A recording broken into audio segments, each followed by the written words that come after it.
Let's take a look at a few different areas I was considering to plant the apple trees around our property. This area up front is a native pollinator patch. It's all wildflowers native to North Carolina. So there's a lot of yarrow, goldenrod, coneflowers, and I forget all the others, but there's a bunch in there, and we've been expanding it each year. And these little caged bushes here are blueberry bushes and blackberry bushes, and there are 2 mulberry trees in here too. So as you can see, there's not enough space for 10 apple trees here. And then my in-ground garden is taking up some room, so I wouldn't want to put anything on the left, which is the south side, because it would cast a shadow over. And sorry about my finger over the camera. And then I've got beyond the garden, you can see a tarped area, and that's where the high tunnel will go.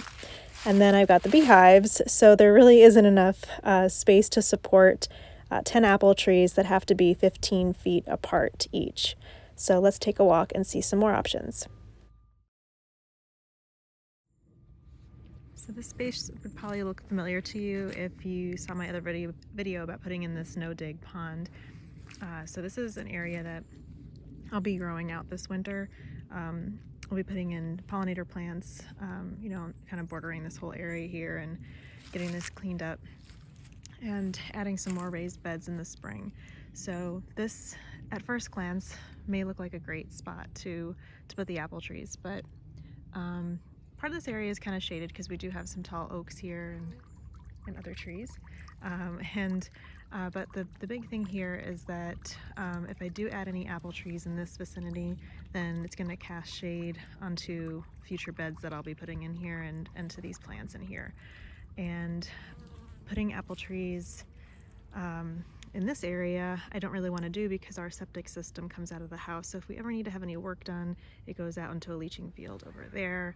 So like that area is out, and that's kind of like where my thought process was taking me of like, well, I could do like a border around here and kind of skip over that space. But then as I was walking around trying to find a good spot, and again, like this is all out because the whole leaching area comes down this way, I realized that there's a space that I wanted to change anyway, right by the chickens. So it should work out fairly well.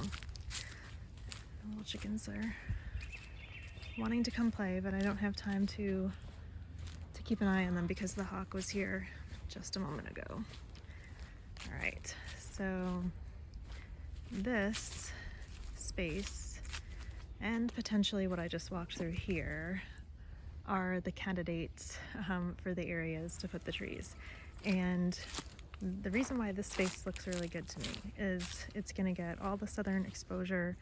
It's already open. It doesn't become really muddy when it rains. Like this whole area is just mud when it rains. And this is also an area that gets a lot of traffic because we're coming back and forth from the house to the coop throughout the day. Here's a better view of the area I picked out. So I'll be able to space the trees generously enough so that they have enough room to grow. They're supposed to be planted at a minimum 15 feet apart. So I'm going to try to just stick with the 15 feet. I was thinking for a while I could just maybe try to squeeze through at 14, but then I thought after reading a bit more, it might even be better for me to increase it to 16 or 17 feet apart to give them the right space to grow. So having that space, and then I'll be able to plant understory and perennials in between them and really make this space into something productive that otherwise it's just sitting here not really doing anything.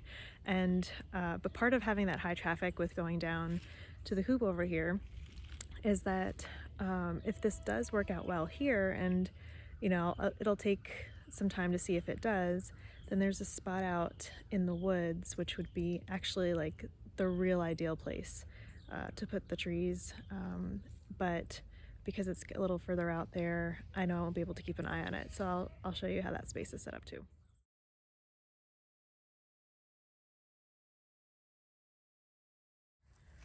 All right, so I made it to this back quote-unquote gardening area. You can see house way back there, the chicken coop's way back that way, and I'll flip this around so you can kind of take a better look back here. So this space was allegedly where the previous owner had a garden, but I almost wouldn't believe it, but we have found the remnants of some fence posts here from her garden, and some debris from like different pots and things. But I've also found some fencing that had like electric fencing on it strung through that kind of goes in the direction of our shed. So that does make sense that if that stuff's here, I kind of do believe it, but otherwise I don't know how they got water back here. You know, it must have been a really long time ago, because there's, you know, no obvious space of like, you know, indication of where the rows were.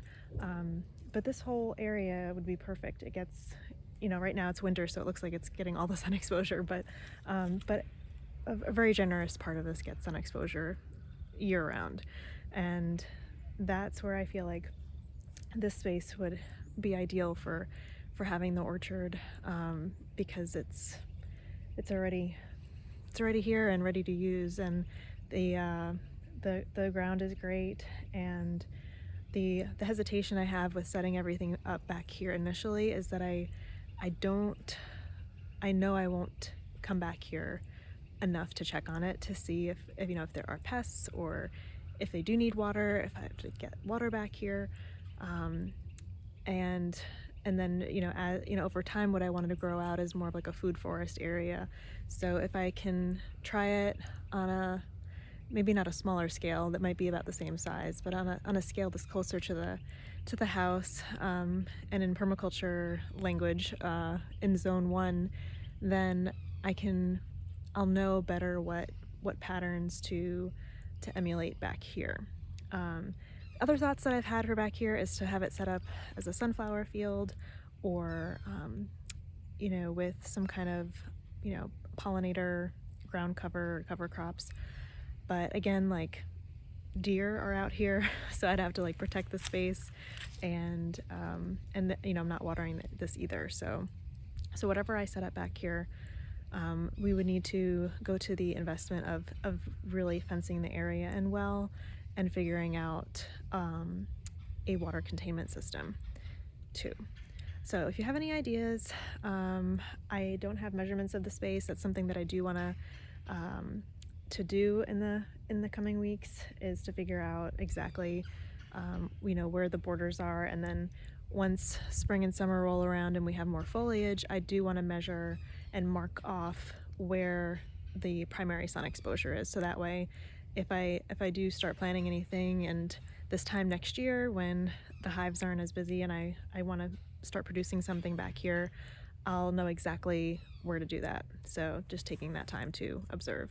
But please let me know, and look forward to hearing about it. Thanks for coming on this walk with me.